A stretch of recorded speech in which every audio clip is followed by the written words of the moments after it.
विश्व की प्रत्येक समस्या का समाधान वेद है। सज्जन सिंह कोठारी, पूर्व लोकायुक्त। विश्व की प्रत्येक मानवीय समस्या का समाधान वेदों में है। मानव को सत्य एवं धर्म का आधार प्रदान करने वाले वेद अपौरुषेय हैं तथा महर्षि दयानंद का संदेश वेदों की ओर लौटो भारत की स्वतंत्रता के अमृत महोत्सव की वेला में न केवल प्रासंगिक अपितु आवश्यक भी है। वेद भारतीय विचारधारा के स्तंभ हैं तथा विश्व के सर्वाधिक प्रामाणिक ग्रंथ हैं। संसार के परोपकार के लिए परमात्मा ने जो ज्ञान दिया है उसे वेद कहा जाता है, जिसमें तर्क एवं विज्ञान के सिद्धांत का वर्णन है। वेदों के ज्ञान में किसी भी प्रकार की मिलावट नहीं की जा सकती। महर्षि दयानंद की अपार भक्ति वेदों में है। उक्त विचार पूर्व लोकायुक्त सज्जन सिंह कोठारी ने महर्षि दयानंद सरस्वती विश्वविद्यालय अजमेर की दयानंद शोधपीठ एवं परोपकारिणी सभा अजमेर द्वारा संयुक्त तत्वावधान में आयोजित 7 दिवसीय वैदिक स्वर संविधान कार्यशाला के उद्घाटन के अवसर पर व्यक्त किए। वो वर्तमान के रथ पर सवार होकर के भविष्य की ओर तेजी से दौड़ रहा है, दौड़ेगा। आज जो ये कार्यक्रम हो रहा है, इस कार्यक्रम में आप लोग साथी हैं। भारत के अतीत को, वेदों की शिक्षा को, वेदों की भाषा को, वेदों के उच्चारण को वर्तमान के रथ पर सवार करके कंप्यूटर युग में ले जाइए। धीमान जी, यही मेरी इच्छा है, यही मेरा निवेदन है। धन्यवाद। और वेदों के समय जो मंत्र थे उन पर तो इस समानता पर बहुत जोर था। इन वेदों के गायन में शुद्धता न हो, विविधता न हो, अधिक से अधिक व्यवस्था हो सके, उच्चारण शुद्ध हो सके। शायद इसीलिए वेदांग बने थे। शायद 6 वेदांग की बात हम लोग करते हैं। हम लोग तो यूनिवर्सिटी में पढ़ाते हैं, विद्यालयों में पढ़े, हमें तो शिक्षा और विद्या का अंतर बताया गया।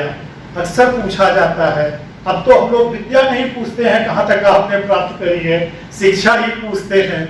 विद्या तो बहुत बड़ा शब्द है, लेकिन शिक्षा तो कहते हैं इसका संबंध तो खाली उच्चारण से ही। शायद पहला जो वेदांग है, शिक्षा तो फोनेटिक्स के लिए यूज होता था, वो तो खाली उच्चारण के लिए ही था।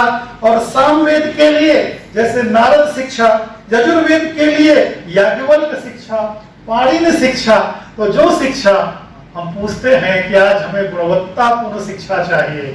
गुणवत्तापूर्ण शिक्षा का अगर हम वेदांत के शब्दों में अर्थ देखें तो उसका तो अर्थ खाली उच्चारण है।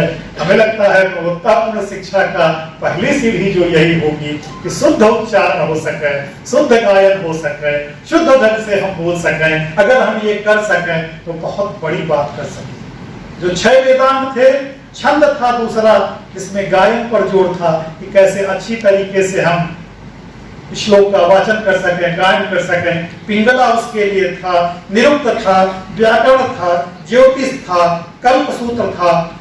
लेकिन मैं खाली इतना कह करके अपनी बात समाप्त करना चाहूंगा कि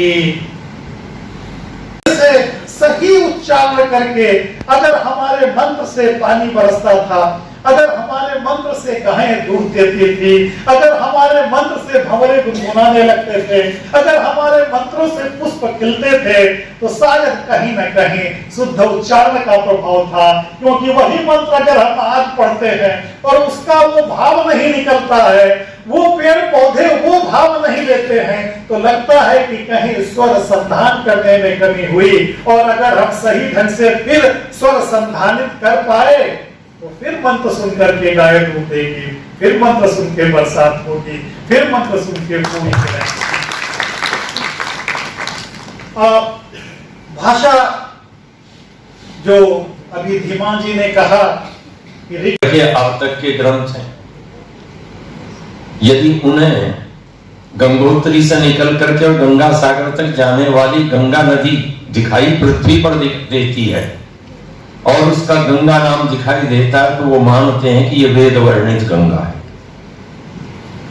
यदि उन्हें सुतुद्री दिखाई देती है, सतलुज दिखाई देती है, जो किसी समय पंजाब की एक प्रमुख नदी थी, और विज्ञान अनुसंधान कार्यशाला जैसा भूतपूर्व कार्यक्रम हो और उपस्थिति ऐसे ऐसे प्रबुद्ध श्रोताओं की हो, तो स्वाभाविक है कि प्रसन्नता की अनुभूति होगी।